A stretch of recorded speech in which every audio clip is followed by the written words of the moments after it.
Saturday, October 27th, 2018. I don't know when this video is uploaded.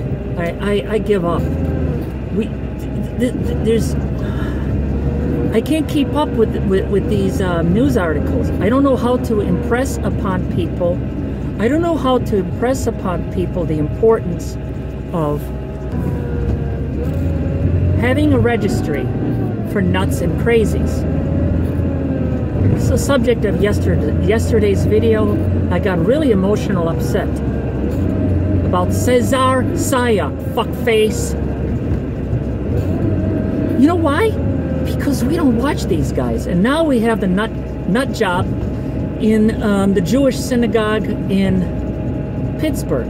This is absolutely, where's this country heading to? We're a gun-happy, gun-toting, gun-happy society. But the problem with the United States of America is not taking the guns away from the people. I believe in Second Amendment rights. The problem with America is that we do not take away and we don't watch the crazies and pull them out of society. Pull them over with psychiatrists. Examine them. You see a pattern. You see the pattern. You see that this person is trouble brewing, and we do nothing. We do absolutely nothing. That's why they kill people. They shoot up theaters, because we do nothing. We're blind to it. After this video about the Pittsburgh shooting of the Jewish synagogue, I'm not doing videos about this anymore. Fuck this shit. Robert Bowers is 46.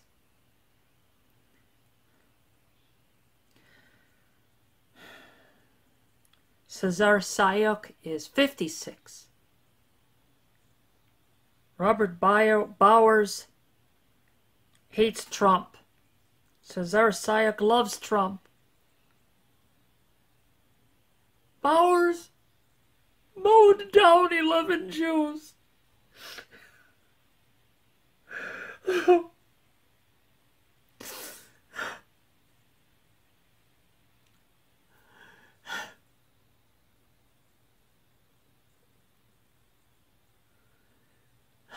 I believe these tragedies can be prevented.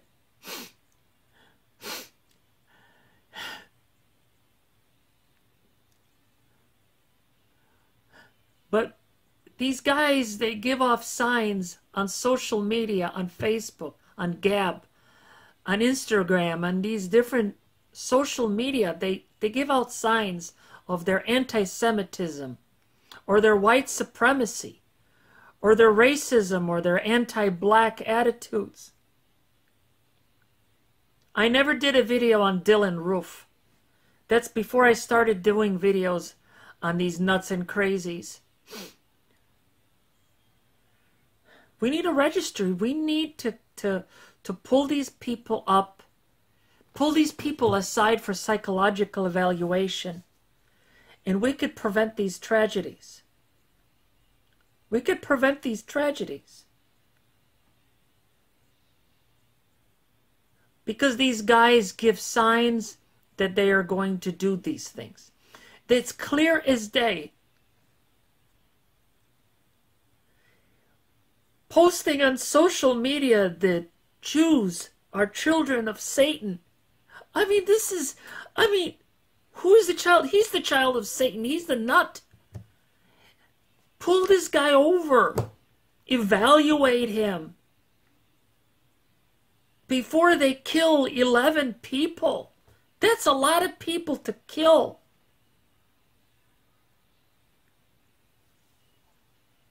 What is it going to take? What is it going to take to stop this violence in this country? What is it going to take to stop this craziness? We have to pull over and evaluate people who on social media show a tendency. They want to shoot up a school. They want to shoot up a movie theater. They want to to kill. They show extreme racism, extreme bigotry. We need to pull them over. We need to inspect their garages to see, are these people accumulating weapons? We need to pull over. We need to change the Constitution of this country. We need to change the laws. We really do. Our current administration is doing nothing to do this. We need to stop these people. And the way to do it is to stop them before this happens. This is extremely serious. I mean, this is extremely, extremely, extremely serious. Robert Bowers killed 11 worshiping Jews that did nothing to nobody. He killed 11 people. Should he get a death penalty? I think he should. I think we should bring back public stoning. I know that would be classified as cruel and unusual punishment, but we need to have a deterrent for this kind of stuff. But the first thing we need to do is when we see, and these people show huge, monstrous signs that they're very, very unhappy and that they are going to make an attack on society. We need to pull them over. We need to quarantine these individuals, or else we're going to have more bloodbaths like this. Say the gunman yelled that he wanted, quote, all Jews to die in what is now considered the deadliest anti-Semitic attack in U.S. history. ABC's Janae Norman has more from Washington. As soon as he came into the lobby, he opened fire. Saturday services at the Tree of Life Synagogue were interrupted by gunfire. The gunman, 46-year-old Robert Bowers, armed with an AR-15 assault rifle and handguns, said to be hurling words of hate against Jews as he murdered them. Suspects talking about all these Jews need to die. We're still communicating with them. The city of Pittsburgh left reeling in a vigil Sunday honoring the 11 victims ranging in age from 54 to 97. Among them, 2 brothers, a family doctor, and a husband and wife married at that same synagogue more than 60 years ago. We're here to support the Jewish community. What was done yesterday was not just harmful for the Jewish community, but really a continuation of the challenges we have in the U.S. Police say the suspect was not on their radar and had no record, but releasing chilling details about the man behind the rampage fueled by hate. The introduction to his social media page says it all. Jews are the children of Satan. We stand together as a community that rejects hatred and violence. Just an hour before the deadly assault, Bowers posted on the fringe social media site Gab, which is popular among white supremacists, writing, I can't sit by and watch my people get slaughtered. Screw your optics, I'm going in. I think this is another example of hate in our country that just doesn't go away. The mayor called Saturday the darkest day in Pittsburgh's history. That suspect was injured in a shootout with police and then taken into custody, and now prosecutors want to seek the death penalty. Janae Norman, ABC News, Washington. Scheduled, focusing on refugee resettlement. The Hebrew Immigrant Aid Society, known as HIAS, helps refugees from around the world. The Pittsburgh gunman had rallied against HIAS in online postings. We are heartbroken. We are grieving with the community in Pittsburgh, and we're using this as fuel to take action and to continue to support refugees and immigrants. An emotional Mayor Rahm Emanuel called on all people to remember the things that bind us together. The man charged with sending more than Now people say they just are still in shock and cannot grasp how violence of this kind could happen here. Matthew Ruley, ABC News, Pittsburgh, Pennsylvania. Local worshipers are on edge tonight after that deadly attack there in Pennsylvania. They are finding extra security and police officers as they arrive for weekend services. Here's Eyewitness News reporter Michelle Gallardo. An increased police presence is being felt outside area synagogues today. It is, say local authorities, out of an abundance of caution.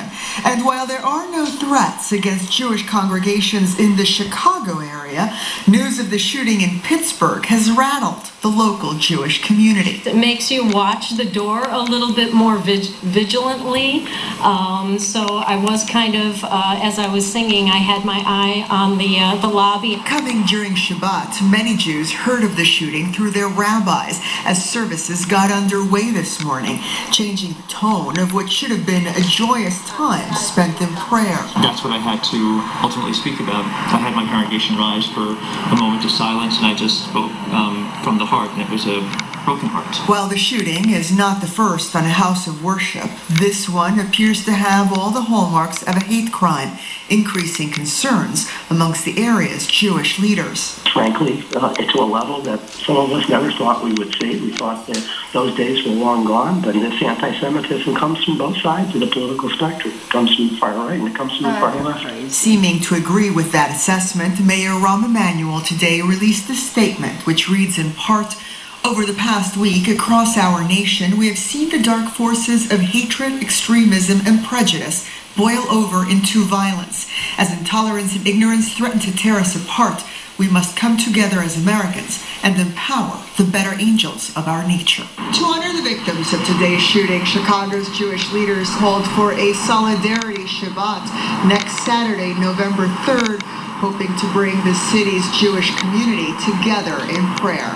In Lakeview, I'm Michelle Gallardo, ABC 7 Eyewitness News. Good morning, Dan and Eva. 1 week before the midterms, President Trump is powering through on the campaign trail, despite the week of terror. He's had a softer tone at the rallies, but at times still unleashing on his political enemies.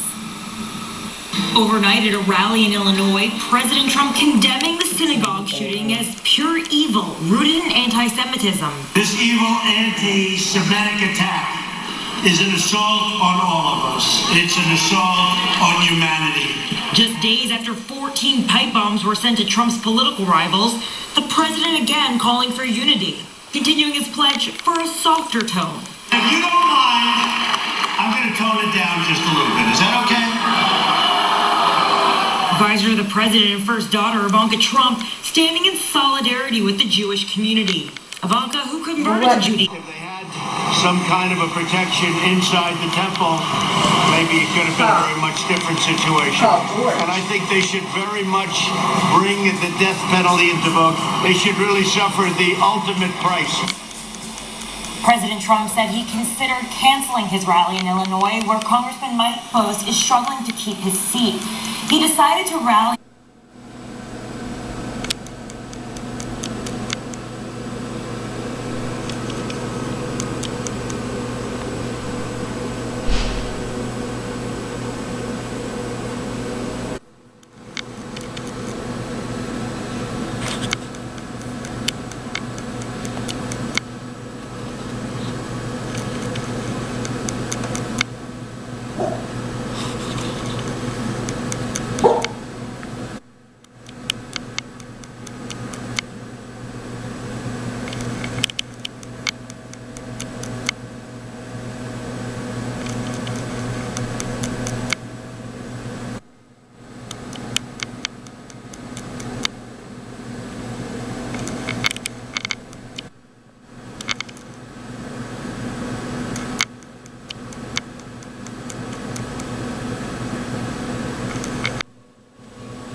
That could send him to prison for up to 48 years.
all footage concerning the shooting in the Jewish synagogue in Pittsburgh from ABC, CBS, NBC, CNN, and Yahoo comes under fair use. Thank you for the use, and I'm saying this to protect myself from copyright infringement. This concludes my presentation about the shooting at the Jewish synagogue. Ladies and gentlemen, please like and subscribe. Thank you so much for watching.